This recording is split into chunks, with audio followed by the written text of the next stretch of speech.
Assalamualaikum warahmatullahi wabarakatuh. Perkenalkan, nama saya Putri Balkis dari SI6F NIM 1914 Baiklah, di sini saya akan menjelaskan risiko terkait TI dan dampak bisnis. Manajemen risiko adalah suatu proses identifikasi, mengatur risiko, serta membentuk strategi untuk mengelolanya melalui sumber daya yang tersedia. Strategi yang dapat digunakan antara lain mentransfer risiko pada pihak lain, menghindari risiko, mengurangi efek buruk dari risiko, dan menerima sebagian maupun seluruh konsekuensi dari risiko tertentu. Menurut Kartel 2007, usaha untuk meminimalisasi risiko-risiko yang mungkin terjadi ataupun untuk mengatasi risiko-risiko yang telah terjadi di dalam proses bisnis dan dapat dilakukan dengan manajemen risiko. Manajemen risiko memiliki peranan yang sangat penting untuk pengambilan keputusan terhadap risiko yang terjadi, membantu pengaturan risiko, teknologi informasi, membantu perkembangan proses bisnis, dan memberikan keuntungan. Efisiensi terhadap pengendalian risiko, melakukan penghapusan nilai sisa, pengurangan terhadap beban, dan manajemen sumber daya yang efektif. Selanjutnya, terdapat beberapa risiko yang mungkin ditimbulkan sebagai akibat dari gagalnya pengembangan suatu sistem informasi, antara lain: 1.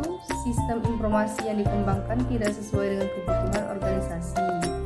2. Melonjaknya biaya pengembangan sistem informasi karena adanya scope creep atau pengembangan berlebihan yang tanpa terkendali.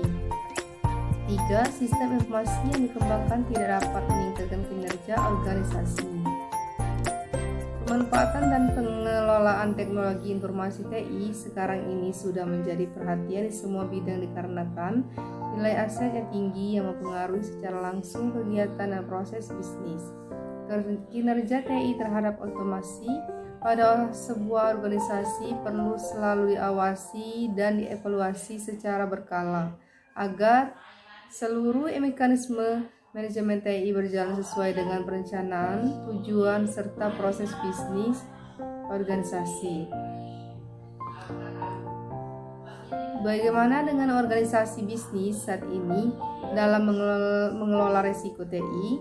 Aspek risiko TI saat ini tidak hanya dinilai dari kehilangan aset TI, namun dinilai juga dari kehilangan bisnis akibat kehilangan data, pelanggaran hukum dan transaksi elektronik, bencana yang mengakibatkan terhentinya proses bisnis. Akibatnya, pengelolaan risiko TI mempengaruhi pengembangan strategi manajemen TI. Ancaman TI pada umumnya berkisar pada kondisi perangkat TI, program-program jahat, kegagalan perangkat lunak, virus, spam, phishing, dan ancaman terbesar adalah kesalahan manusia dalam pengelolaan sistem TI, pengelolaan data, dan lain-lain. Setelah mengetahui ancaman-ancaman yang dapat terjadi, maka mulailah kita dapat mengelola risiko TI dengan tahapan. Yang pertama, mengidentifikasi risiko. 2. Menilai risiko.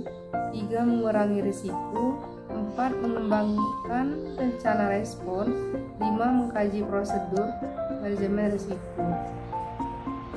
Kerangka kerja framework pengelolaan risiko yang dapat digunakan misalnya adalah dengan pendekatan ISO 3100/2009, ISO 27005/2011, TOSO, dan lain-lain. Mengapa perlu manajemen risiko informasi? Karena teknologi informasi membantu sumber daya manusia organisasi untuk membuat, mengubah, menyimpan, mengkomunikasikan, dan menyebarkan informasi.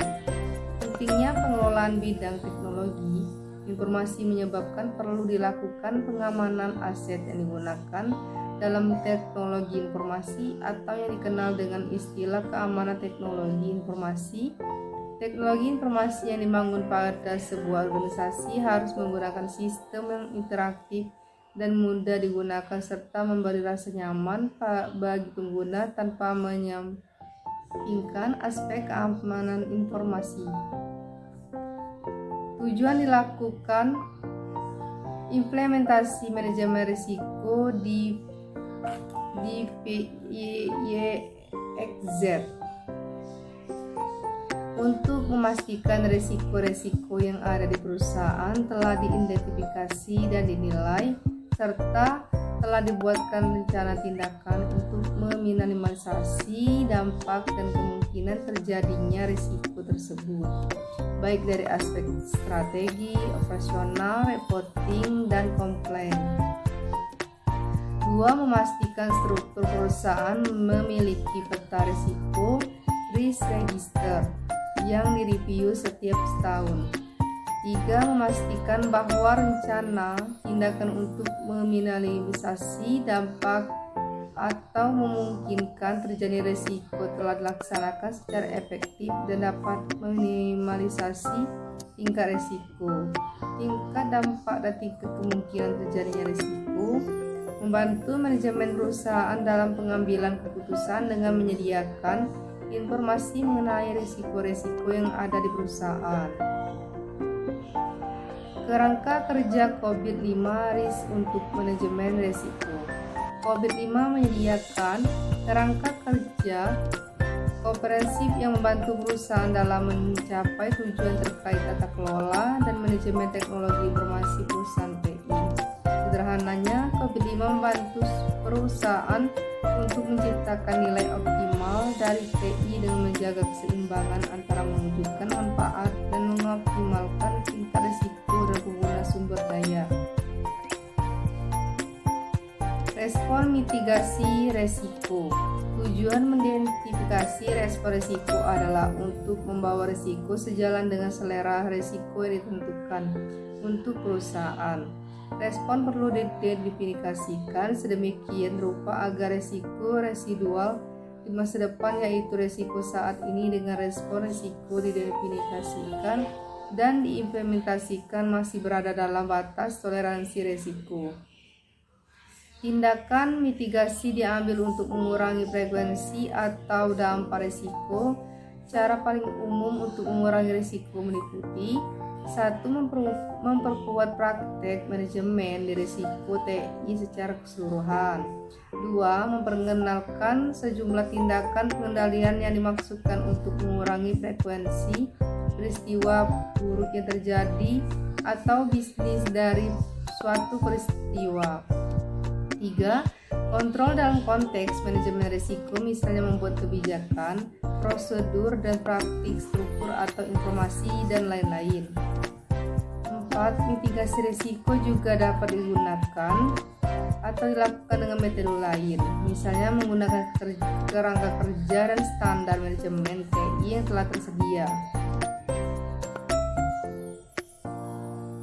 Baiklah, itu saja penjelasan dari saya. Apabila ada salah kata, saya mohon maaf.